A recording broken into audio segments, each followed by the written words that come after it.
দু সপ্তাহ আসতে পেরেছিলাম, আমার জ্বর, ব্যবসা আমার যে উন্নত হচ্ছিল, জ্বালা হয়েছিল, ব্যবসা করতে পারছিলাম কি, ব্যবহার করতে আমার ব্যবসা নরম জ্বালা করেনি, ভালো জ্বর টরও আমার ভালো হয়ে গেছে।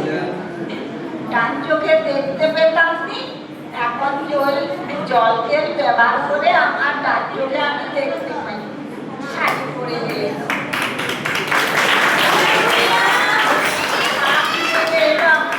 হাঁটতে পারছিলাম একবারে কথা, আর ব্যবসা হচ্ছিল, কি জ্বালা করতো, আমার সুন্দর হয়ে গেছে।